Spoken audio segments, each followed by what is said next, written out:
पूछते हैं, अरे भीम, अर्जुन को गए हुए बड़े दिन हो गए, मैंने श्री कृष्ण जी की खबर सूरत लेने के लिए भेजा, लेकिन अभी तक आए नहीं। उसी समय दूर से कोई आता हुआ दिखाई दिया, जिसकी स्थिति भिखारी से बदतर बनी हुई थी, फटे हुए कपड़े, उसने हाथ में धनुष पकड़ा हुआ लेकिन वो टूटा हुआ, सिर पे मुकुट नहीं है, बड़ी दूर से आ रहा था। दूर से दिखाई दिया, युधिष्ठिर जी ने देखा कोई आ रहा है। अब जब थोड़ा पास आया तो दूर से आवाज लगा के पूछा, अरे कौन हो? तो वो व्यक्ति कहता है, भैया मैं अर्जुन हूं। अरे अर्जुन, तुम्हारी ये दशा, ये क्या हो गया तुम्हें? तुम फटे हाल, भिखारी से बदतर स्थिति बनी हुई तुम्हारी। अच्छा ये बताओ, ये तो हुआ, वो द्वारिकाधीश कैसा है और तुम्हारी ये हालत किसने की? अर्जुन रोते हुए बोलते हैं, अरे भैया, वो जब द्रौपदी स्वयंवर हुआ था, जो हमारे साथ वहां पे गया था, हाँ गया था, तो कहते उस छलिया ने हमें ठग लिया। कहते ठग लिया? कहते भैया, जब द्यूत के समय भरी सभा में द्रौपदी चीरहरण हुआ और उसने हमारी लाज बचाई थी, उस छलिया ने हमें ठग लिया। अच्छा, वनवास के समय जब दुर्वासा ऋषि, जबकि एक बलटोई दी थी सूर्य भगवान ने कि ये लास्ट, जब तक इसमें एक अन्न का तिनका बचा होगा तो इसमें जितना मर्जी निकाल के खा लो, लेकिन जब द्रौपदी खाना खा बैठी तो इसमें से कुछ नहीं निकलेगा। सहयोग से द्रौपदी ने खाना खा लिया और दुर्योधन ने देखा ऐसे बात नहीं बनी, उन्होंने दुर्वासा ऋषि को बोल दिया कि जाइए महाराज, द्रौपदी को बोलिए मुझे खाना खिलाइए। उनको पता है द्रौपदी खाना खा चुकी है, बलटोई मांझ दी है। अब अगर दुर्वासा जी जाएंगे, उनको खाना नहीं मिलेगा, शाप दे देंगे, और दुर्वासा जी के शाप कोई छोटे मोटे नहीं, बड़े भयंकर होते हैं। अब दुर्वासा जी आगे बोलते, देवी भोजन। द्रौपदी कहते हैं भोजन तैयार रखो, हम स्नान करके आ रहे हैं। द्रौपदी ने तुरंत श्री कृष्ण जी का स्मरण किया। श्री कृष्ण जी कहते हैं बलटोई में कुछ बचा होगा? कहती मैंने तो खा के मांझ लिया, अब तो कुछ नहीं हो सकता। कहते हैं देवी दिखाओ तो सही। उसमें एक शाख का टुकड़ा कोने में चिपका हुआ था, भगवान श्री कृष्ण जी ने निकाला और बोला, संसार की सभी अतृप्त आत्माएं तृप्त हों, ये कह के खा लिया। अब दुर्वासा ऋषि जी नहा रहे हैं, नहा जितने भी उनके साथ एक ऋषि थोड़ी नहीं आया, हजारों लाखों ऋषि साथ में है और सबके लिए भोजन की व्यवस्था होनी थी। दुर्योधन ने तो अपना काम कर दिया, लेकिन श्री कृष्ण जी ने अपना काम कर दिया। अब दुर्वासा जी देख रहे हैं जो साथ में खड़े हैं जितने भी ऋषि, वो सब डकार मार रहे हैं, ये क्या हो गया? खाना खा रहे हैं। अब मतलब खाना खाने के बाद जो डकार आता है वो आ रहा है, क्योंकि भगवान श्री कृष्ण ने समस्त संसार तृप्त कर दिया। अब युधिष्ठिर जी बोले दुर्वासा जी, प्रभु जी चलिए खाने के लिए। कहते खाना तो हो गया, हम तो अपने आश्रम को जा रहे हैं। कहते भैया, उस समय हमें बचाने वाले कन्हैया ने हमें ठग लिया। कहते अर्जुन, ऐसी बहकी बहकी बातें क्यों कर रहे हो? अरे सच्चाई बताओ ना, क्या हुआ? भैया, जो द्वारिका में निवास करने वाला है उसने हमें ठग लिया। क्या हुआ? कहते भैया, उन भगवान श्री कृष्ण जी ने इस लोक का त्याग कर दिया और परलोक गमन कर गए। बंधुओं, इतना बोलने की देरी थी और माता कुंती के कानों में आवाज पड़ी, तुरंत शरीर त्याग दिया उन्होंने। कहते हैं तुम्हारी ये दशा किसने की? कहते हैं भैया, मेरी गांडीव की टंकार से पूरी सृष्टि गूंजती थी। आज जंगल में रहने वाले उन प्राणियों ने युद्ध में मेरी ये दुर्दशा कर दी। जिस कृष्ण के बल पे मैं त्रिलोकी विजय करने का सामर्थ्य रखता था, आज उस कृष्ण ने हमें ठग लिया। हम आज अनाथ हो गए मेरे भैया। युधिष्ठिर जी शांत बना देते हैं। इस तरह से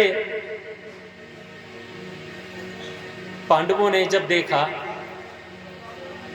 तो जो राजा परीक्षित हैं, जो उनका पुत्र जिसकी भगवान श्री कृष्ण जी ने रक्षा की थी, उसको अपना राज्य प्रदान करके वन की यात्रा आरंभ की। जब परीक्षित जी का जन्म हुआ, राज्य बड़े हुए, राज्य प्रदान करके पांडव वन को चले गए। परीक्षित जी बड़े अच्छे राजा थे, प्रजा के दुख से दुखी, प्रजा के सुख से सुखी।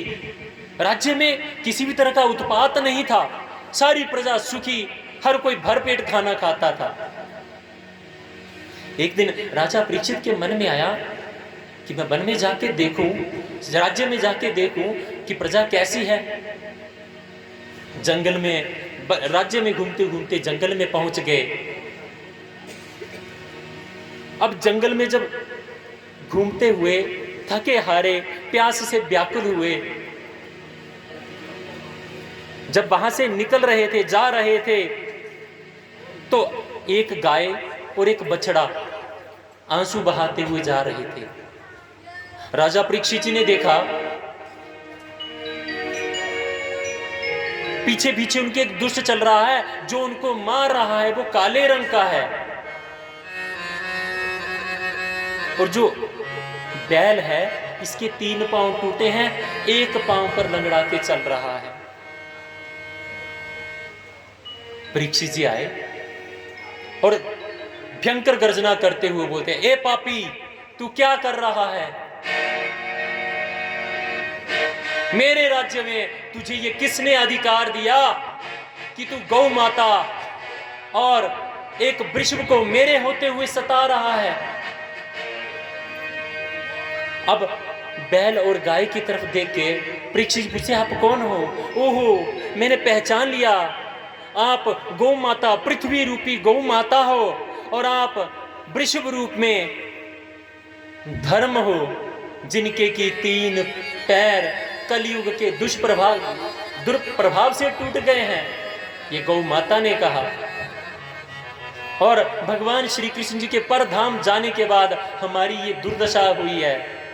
उन्होंने कहा, माता जी घबराओ मत, मैं अभी इस दुष्ट का वध कर देता हूं। तुरंत तलवार निकाली और कलयुग के सामने खड़े हो गए। अरे मूर्ख, कौन है तू?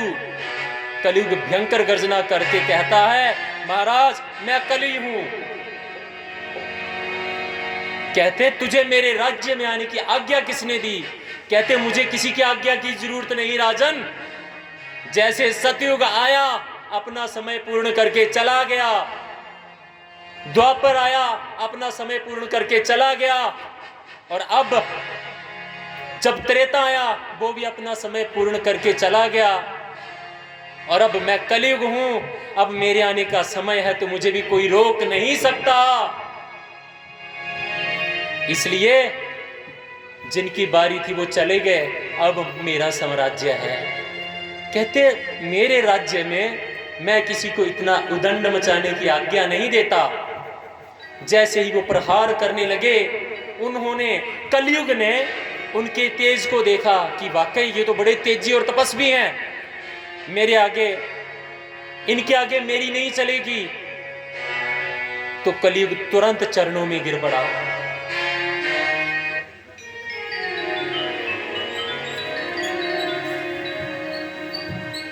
मुकुट उतार कर त्राहिमाम करने लगा।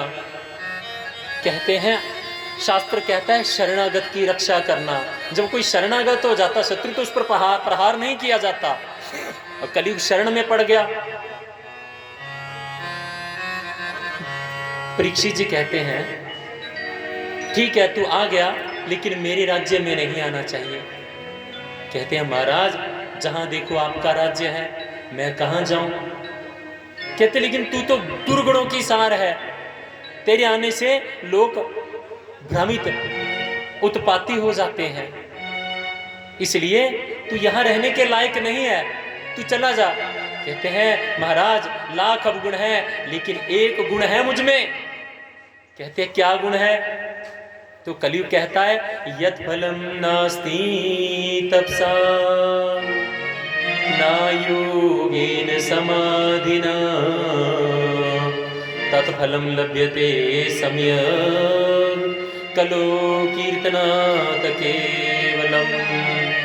कहते हैं जो फल योग समाधियों को लगा कर नहीं मिलता, जो बच्चा पैदा होने के बाद तपस्या करने चला जाता, बूढ़ा होने के बाद भी फल नहीं मिलता, वो कलियुग में केवल कीर्तन करने से मिल जाता है। ये मेरी विशेषता है।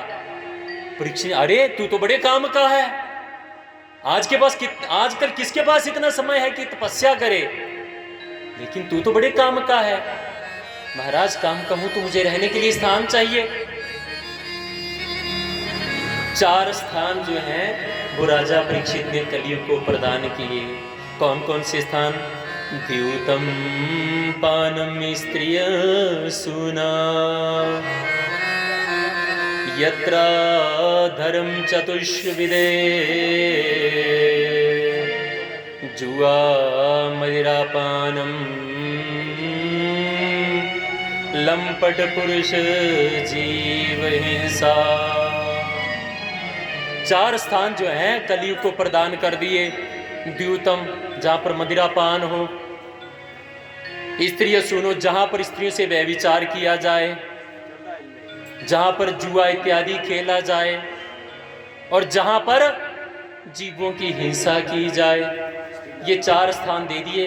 कलियुग 4 स्थान लेकर बड़ा प्रसन्न हुआ और तुरंत चला गया। बंधुओं, कलियुग बड़ा तेज गति से चलने वाला। उसने जैसे ही परीक्षित जी बोल के आगे निकले, तुरंत सारी राज्य में उसने देख लिया कि कहीं ये स्थान है ही नहीं। उनके राज्य में ना कोई जुआ खेलता है, ना कोई मंदिरापान करता है, ना जीवों की हिंसा होती है, ना व्यभिचार किया जाता है। कलियुग परेशान, 4 स्थान लिए भी तो क्या, जो दुनिया में है ही नहीं कहीं। उन तो अंजो कोई जमीन देती, कोई बोलिया मैं तो अंजो दान करनी है, कोई अंजो तो नाए करनी है, कागज देता तो अल पता लग गया, कागज लेने गए, बोले तू तो कोई जगह ही नहीं है इसी नाए दी। कलियुग दिखता है तू जगह ही नहीं है कोई भी। दोबारा फिर ही गया, महाराज तुम्हारे राज्य तक कोई भी गल नहीं है। बोलते अच्छा, बोलते महाराज मुझे कोई स्थान दिया जितू मैं रह सके। राजा परीक्षित ने बोलिया कौन दिया स्थान चाहिए? बोलिया अन्न भंडारण दे दिया। उन्होंने अन्न भंडारण देता था, खाने च कुछ उल्टी सीधी मिलावट करी थी तो वैसे भी नाश हो जाना। उन्होंने क्या किया, सुवर्ण च सोने च अगला 5वां स्थान कलियुगी प्रदान किया। बोलो श्री राधे कृष्ण। 5वां स्थान स्वर्ण में दे दिया। अब कलियुग ने देखा कि आया तो हूं ही, राजा ने मुकुट भी सोने का पहना है, उस मुकुट में प्रविष्ट हो गया। अब थका हारा राजा ऋषि शमीक जी के आश्रम में पहुंचा। शमीक ऋषि जी समाधि में लीन थे। 2 बार आवाज लगाई, कोई पानी पिला दो, पानी पिला दो, प्यास लगी है। कोई उत्तर नहीं। पहले बाहर से आवाज लगाई, जब अंदर आए तो देखा ऋषि समाधि में लीन। अब राजा परीक्षित जी तो बड़े विनम्र स्वभाव के, लेकिन उनके सिर के ऊपर बैठा कलियुग बोला, उनके मन को भ्रमित कर रहा है। देख कितना पाखंडी है, पाखंड कर रहा है, ढोंग कर रहा है। ये कोई तपस्या नहीं कर रहा है, ये इसलिए कर रहा है कि राजा को सम्मान ना देना पड़े, उनकी रिस्पेक्ट ना करनी पड़े, इसलिए ये सजा का पात्र है। बोलो बंकी बिहारी लाल की जय।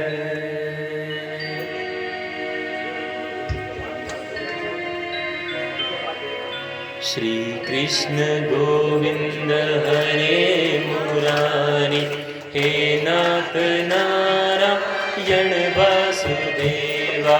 श्री कृष्ण गोविंद